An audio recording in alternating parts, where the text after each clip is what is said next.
Assalamualaikum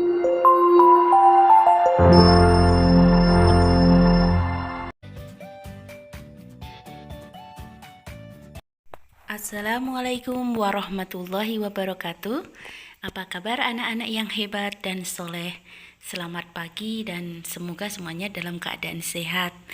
Nah, hari ini selamat berjumpa kembali pada pembelajaran IPA bersama saya, Ibu Titi Nurpita Dewi.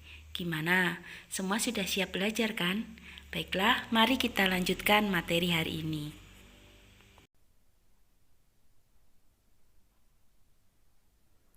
Nah, adik-adik yang hebat, hari ini kita lanjutkan bab baru, bab yang kedua, yaitu klasifikasi makhluk hidup. Nah, tentu kalian sudah ada yang pernah belajar tentang klasifikasi makhluk hidup waktu duduk di sekolah dasar atau di madrasah ibtidaiyah. Nah, di kelas 7 MTS ini akan kita pelajari kembali dan lebih dalam tentang klasifikasi makhluk hidup. Yuk bersama-sama kita simak pelajaran hari ini.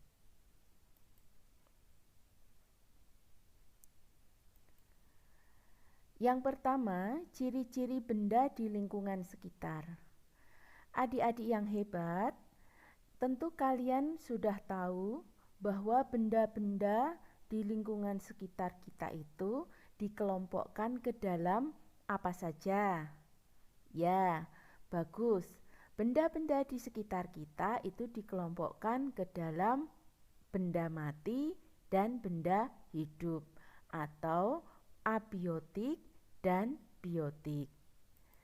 Nah, yang pertama akan kita pelajari tentang pengamatan gejala biotik dan abiotik. Pengertian gejala biotik dan abiotik adalah keadaan lingkungan di sekitar kita yang ditunjukkan oleh keadaan makhluk hidup ataupun benda tak hidup.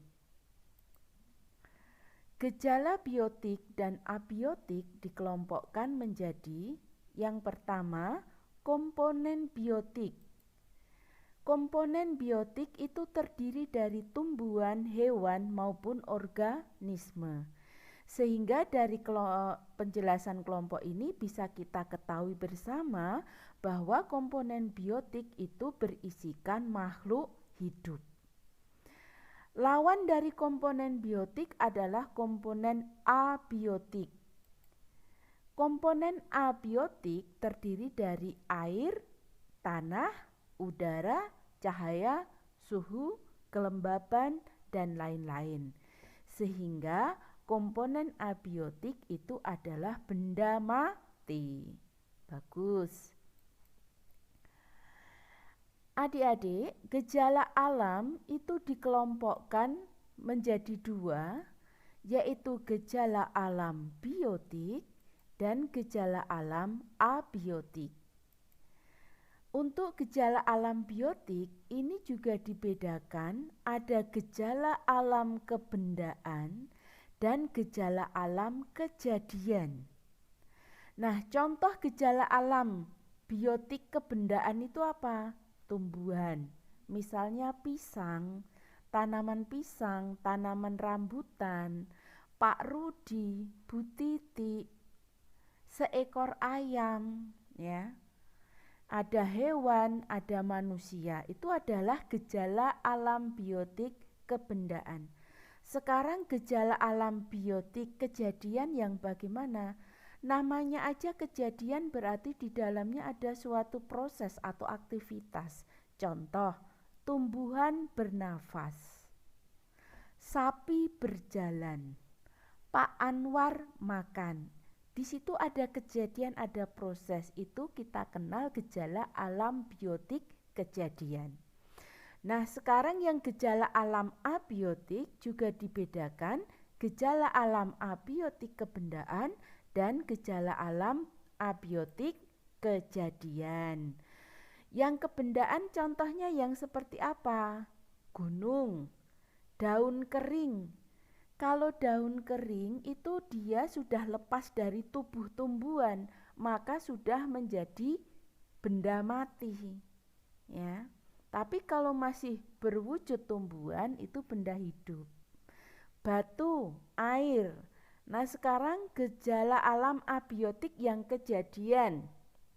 Contohnya, udara mengalir, gunung meletus, air memuai. Nah, dari contoh ini di sini ada proses, ada kejadian. Udaranya mengalir, gunung meletus, air memuai.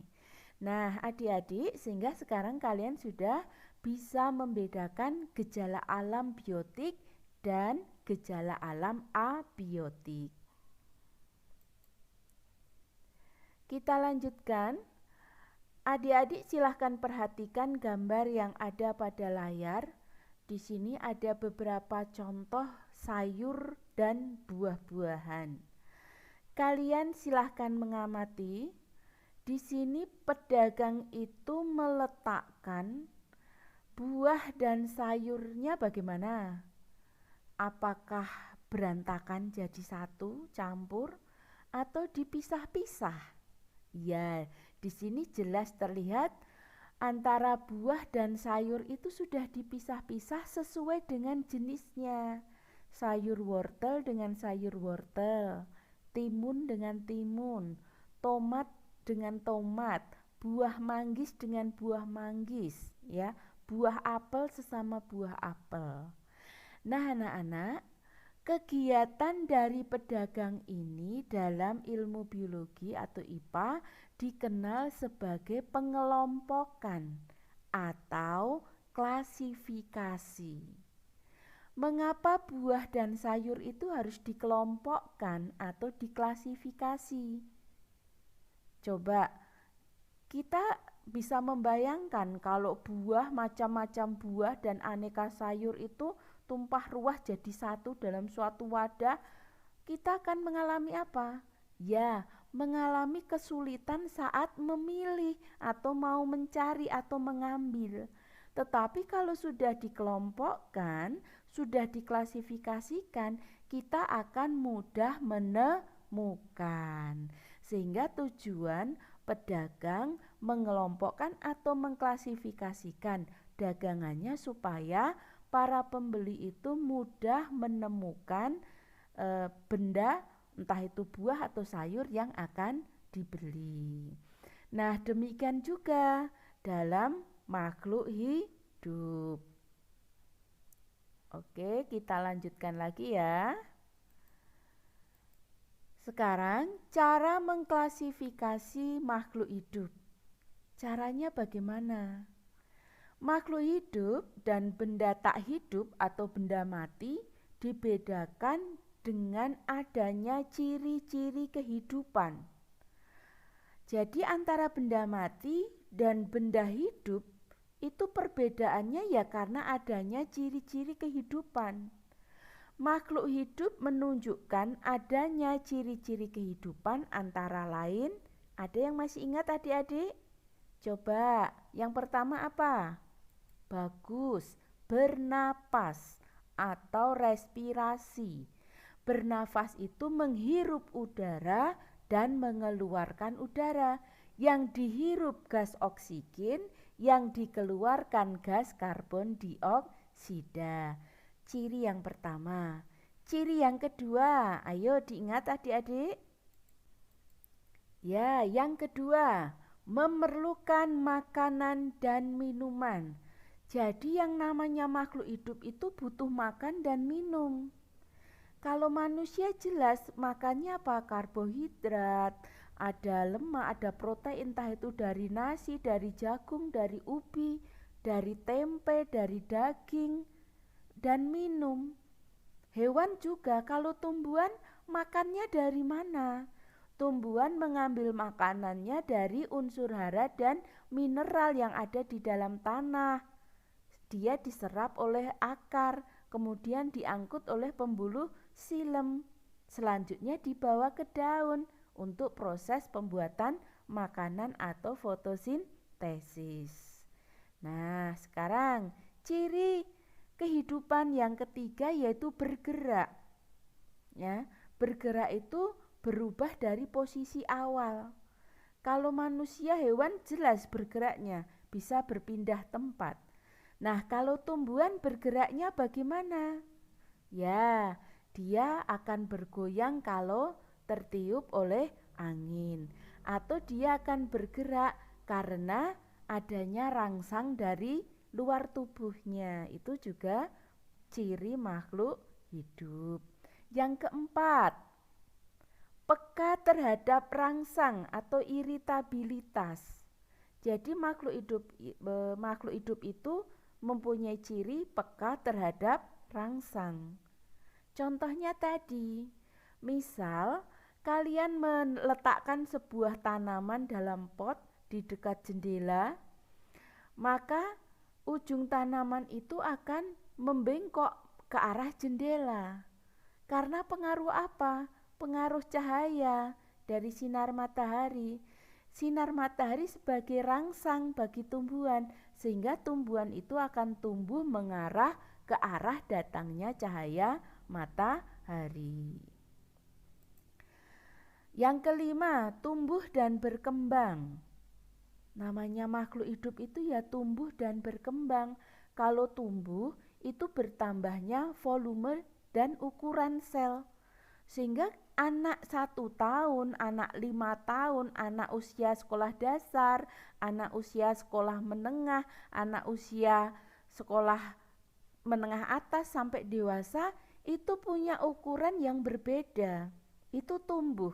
Tapi kalau berkembang itu proses menuju dewasa. Jadi dengan adanya pertumbuhan fisik, orang itu juga berkembang semakin dewasa. Yang keenam, melakukan reproduksi atau berkembang biak. Jelas, makhluk hidup itu melakukan reproduksi atau berkembang biak. Suami dan istri melakukan reproduksi mempunyai keturunan. Tumbuhan berkembang biak, hewan berkembang biak, artinya bertambah keturunannya. Yang ketujuh, beradaptasi atau menyesuaikan diri dengan lingkungan.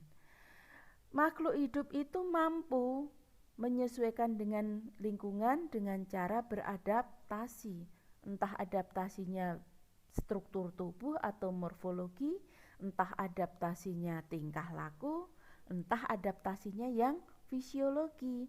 Tapi makhluk hidup mampu melakukan adaptasi.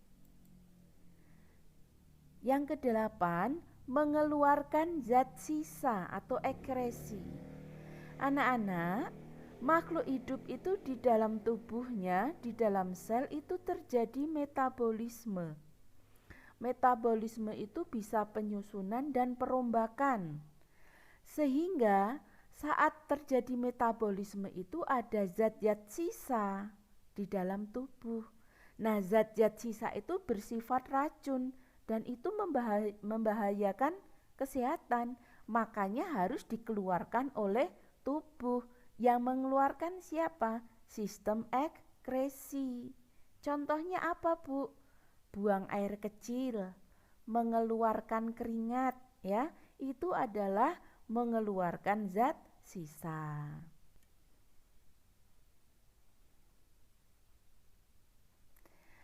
Nah, adik-adik, demikian tadi penjelasan pengantar klasifikasi makhluk hidup. Untuk hari ini materi cukup sampai di situ, dan di akhir pertemuan ini Bu Titi sudah menyiapkan tugas yang harus kita selesaikan bersama. Silahkan kalian bisa berdiskusi dengan teman untuk menyelesaikan permasalahan tersebut. Kalian bisa menjawab di buku tulis atau di kertas yang sudah disediakan. Selesaikan soal berikut. Yang pertama, sebutkan contoh komponen biotik pada lingkungan sekitarmu. Yang kedua, sebutkan contoh komponen abiotik pada lingkungan sekitarmu. Yang ketiga, sebutkan satu contoh gejala alam biotik kejadian. Yang keempat, sebutkan ciri-ciri makhluk hidup. Yang kelima, Jelaskan mengenai cabang ilmu taksonomi.